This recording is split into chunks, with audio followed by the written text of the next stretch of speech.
Hi வணக்கம். நான் doctor Jhansi Shijo.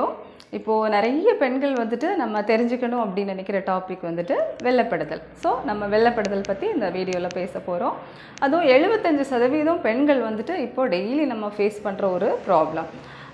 So எது நார்மல் எது அப்நார்மல்னு ஃபஸ்ட்டு தெரிஞ்சுக்கணும். எது நார்மல் அப்படின்னா இப்போ தண்ணி மாதிரி எந்த அரிப்பும் இல்லாமல் எந்த ஸ்மெல்லும் இல்லாமல் வலி இல்லாமல் லைட்டாக வந்துட்டு பீரியட்ஸ் 2 நாள் முன்னாடியோ இல்லை ஓவுலேஷன் டைமோ வர்றது வந்துட்டு நார்மல். எது அப்நார்மல் அப்படின்னு பார்த்தீங்கன்னா, இப்போது நிறைய பேருக்கு அந்த டிஸ்சார்ஜ் வெள்ளைப்படுதல் வந்துட்டு அதிகமாக வரும், குவான்டிட்டி அதிகமாக இருக்கும். நல்ல திக்காக தயிர் மாதிரி இருக்கிறதோ இல்லை மஞ்சள் கலரில் வரதோ பச்சை கலரில் வரதோ, சிலருக்கு சிவப்பாக லைட்டாக வரும், சிலருக்கு ப்ரௌன் கலரில் வரும். இப்படி கலர் சேஞ்ச் ஆகி வரதோ இல்லை சிலருக்கு பார்த்திங்கன்னா ஸ்மெல் ரொம்ப இருக்கும், ஸ்மெல் இருந்தாலோ இல்லை சிலருக்கு அரிக்கும், நல்லா அரிக்கும், தொடை இடுகு பகுதி எல்லாம் வாய் பகுதியெல்லாம் நல்லா அரிக்கும், அரிப்பு இருந்தாலோ இல்லை வலி இருந்தாலோ, சிலருக்கு இரிட்டேஷனாக இருக்கும், சிலருக்கு வலி ரொம்ப அதிகமாக இருக்கும், அடிவயிறு வலியெல்லாம் இருக்கும். இப்படி இருந்துச்சுன்னா இது வந்து அப்நார்மல். இப்போது சிலர் வந்துட்டு வேலைக்கு நான் போகிறதுக்கே யோசிப்பாங்க. போகும்போது பேண்டீஸ் வந்துட்டு நல்லா நனையும், அந்த அளவு அதிகமாக டிஸ்சார்ஜ் வரும். சிலருக்கு பார்த்தோன்னா காலில் வர நனைகிற அளவுக்கு அதிகமாக இருக்கும், அதுவுமே அப்நார்மல். இந்த கலர் ஸ்மெல்லாம் எதை பொறுத்து இருக்குது அப்படின்னா இன்ஃபெக்ஷனை பொறுத்து இருக்குது. பாக்டீரியா இன்ஃபெக்ஷனா இல்லை ஈஸ்ட் இன்ஃபெக்ஷனா, அந்த இன்ஃபெக்ஷன் டைப் ஆஃப் இன்ஃபெக்ஷனை பொறுத்து தான் அந்த கலரும் ஸ்மெல்லும் சேஞ்ச் ஆகும். எதனால் வருது அப்படின்னு சொல்லிட்டு நிறைய பேரோட டவுட். ஏன் வெள்ளைப்படுது அப்படின்னு ஃபஸ்ட்டு பார்த்தோன்னா, நிறைய பேர் சொல்லுவாங்க, நான் ரொம்ப ஹைஜீனிக்காக இருப்பேன், ரிப்பீட்டாக நான் சோப் யூஸ் பண்ணுவேன், ரிப்பீட்டாக நான் என்னோடய ட்ரெஸ்ஸஸில் ரொம்ப இன்னர்ஸ் வேறு பர்ஃப்யூம் யூஸ் பண்ணுவேன் அப்படின்னு சொல்லுவாங்க. ஆக்சுவலாக அதுலேயே ஆன்சர் இருக்குது. ரிப்பீட்டாக சோப் யூஸ் பண்ணக்கூடாது. ப்ரைவேட் பார்ட்ஸில் ரிப்பீட்டாக சோப் யூஸ் பண்ணக்கூடாது. அதாவது நம்ம ரிப்பீட்டாக சோப் வச்சு நம்ம கழுவும் போது என்ன ஆகுது அப்படின்னா, நார்மலாக கர்ப்பப்பை வாய் பகுதி வந்துட்டு ஒரு நார்மலாக பிஹெச் மெயின்டைன் பண்ண முடியாது, இம்பேலன்ஸ் ஆகிரும். அதாவது குட் பாக்டீரியாலாம் இருக்கிறத அது இன்ஆக்டிவ் பண்ணும் ரிப்பீட்டாக நம்ம சோப் யூஸ் பண்ணுறது. ஸோ ரிப்பீட்டாக சோப் யூஸ் பண்ணக்கூடாது. நார்மல் தண்ணி வச்சு நம்ம வாஷ் பண்ணாலே போதும். அதே மாதிரி நம்ம காட்டன் ட்ரெஸ்ஸஸ் வந்துட்டு வியர் பண்ண ட்ரை பண்ணணும். பேண்டீஸ்லாம் காட்டனில் சூஸ் பண்ணணும். இப்போ மழை காலம்லாம் வந்துச்சுன்னா நிறைய பேர் வந்துட்டு நம்ம வெயிலில் காய வைக்க முடியாது. முடிஞ்ச அளவுக்கு எப்போவுமே இன்னர்ஸை நல்ல வெயிலில் காய வைக்கணும். அப்போ தான் மைக்ரோ ஆர்கானிசம் எல்லாம் இன்ஆக்டிவ் ஆகும். நம்ம டைட்டான ட்ரெஸ்ஸஸ் போடக்கூடாது. ரொம்ப லூஸாக போட்டோன்னா காற்றோட்டமாக இருக்கும், நமக்கு ஏர் சர்க்குலேஷன் இருக்கும். அடுத்தது பார்த்தோன்னா ஈஸ்ட் இன்ஃபெக்ஷன். இப்போ நிறைய பேருக்கு ஈஸ்ட் இன்ஃபெக்ஷனால் அதிகமாகிறதுக்கு வாய்ப்பு இருக்குது, பாக்டீரியல் ஈஸ்ட் இன்ஃபெக்ஷனால் வரதுக்கு வாய்ப்பு இருக்குது.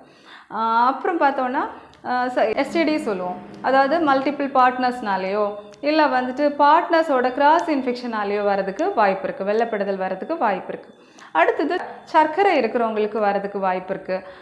ரொம்ப அந்த இடம் பிஹெச் மெயின்டைன் ஆகாது, அதாவது ரொம்ப ட்ரைனஸாக இருக்கும். பீரியட்ஸ் நிற்க போகிற டைமில் ஒரு 45, 48, 50 வயசு வரும்போது பீரியட்ஸ் நிற்க போகிற டைமில் வந்துட்டு நம்ம உடம்புல ஹார்மோனல் இம்பேலன்ஸ் ஆகும்போது கர்ப்பப்பை வாய் பகுதியோட பிஹெச் வந்துட்டு இம்பேலன்ஸாக இருக்கும். அதனால ட்ரைனஸ்னால சிலருக்கு வெள்ளைப்படும். ஸோ சிலருக்கு பார்த்திங்கன்னா ரொம்ப உடம்பு ஹீட்டு, பித்த உடம்பெல்லாம் இருக்கிறவங்க ரொம்ப ஹீட் அதிகமாக இருக்கும்போது அவங்களுக்குமே நிறைய பேருக்கு வெள்ளைப்படுறதுக்கு வாய்ப்பு இருக்குது. ஸோ இதை எப்படி நம்ம கண்ட்ரோல் பண்ணணும் அப்படின்னு பார்த்தோன்னா, ஃபஸ்ட்டு ரொம்ப ப்ரைவேட் பார்ட்ஸில் வந்துட்டு சோப்பு போடுறத அவாய்ட் பண்ணணும், சோப் பர்ஃப்யூம்ஸ் போடுறத அவாய்ட் பண்ணணும். நார்மல் தண்ணி வச்சு வாஷ் பண்ணாலே போதும். ரெண்டாவது பார்த்தோம் அப்படின்னா, ப்ரோபயோட்டிக்ஸ் உள்ள உணவுகள் நிறைய எடுத்துக்கணும். அதாவது நம்ம குட் பாக்டீரியா தான் ப்ரோபயோட்டிக்ஸ்ன்னு சொல்கிறது. அதாவது தயிர், மோர், யோகட், பழைய சாதம் வந்துட்டு அடுத்த நாள் வந்துட்டு ஃபெர்மெண்டேஷன் தண்ணி விட்டு வச்சிங்க அப்படின்னா ஃபெர்மெண்டேஷன் ஆகுது. அப்போ அதில் வந்துட்டு குட் பாக்டீரியா இருக்கும். ஸோ பழைய சாதம் எடுத்துக்கலாம். அடுத்தது நம்ம ஸ்வீட்ஸ், ரொம்ப இனிப்பு புளிப்பு அதிகமாக சாப்பிட்றத நிறுத்தணும், கம்மி பண்ணணும், முடிஞ்ச அளவுக்கு லிமிட் பண்ணணும். எண்ணெய் பலகாரங்களை நம்ம கம்மி பண்ணணும். நிறைய காய்கறிகள், பழங்கள் எடுத்துக்கணும். ஸோ என்னென்ன நேச்சுரலாக வீட்டில் வந்துட்டு நம்ம ஹோம் ரெமடிஸ் ட்ரை பண்ணலாம் அப்படின்னா, ஃபஸ்ட்டு கத்தாழை இருக்குல்ல, கத்தாழை வந்துட்டு நம்ம ஸ்கின்னெல்லாம் எடுத்துக்கிட்டு உள்ளே இருக்கிற பல்ப்பை ஒரு 7 வாட்டி கழுவிட்டு அதோட கொஞ்சம் மோரும் கொத்தமல்லியும் விட்டு நல்லா மிக்சியில் அடித்து அது ஒரு ஜூஸாக எடுத்துக்கலாம். நீங்கள் வாரத்தில் ஒரு 3 நாள் மினிமம் நம்ம எடுத்துக்கலாம்.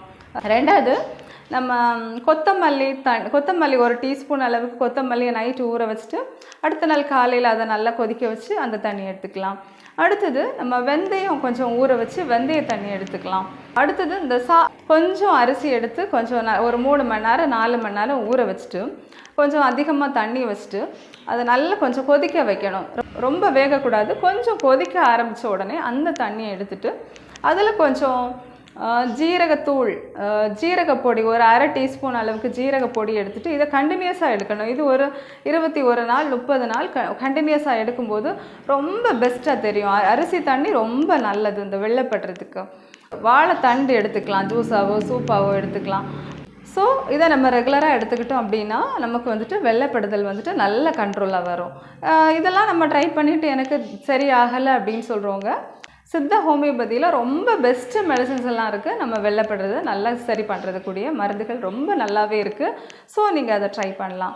ஸோ என்னோடய வீடியோஸ் வந்துட்டு உங்களுக்கு அடுத்தடுத்த வீடியோஸ் நீங்கள் பார்க்கணும் அப்படின்னு நினச்சிங்கன்னா நீங்கள் சப்ஸ்கிரைப் பண்ணிவிட்டு பெல் பட்டன் ஆன் பண்ணிங்கன்னா அடுத்தடுத்த வீடியோஸும் நீங்கள் பார்க்கலாம்.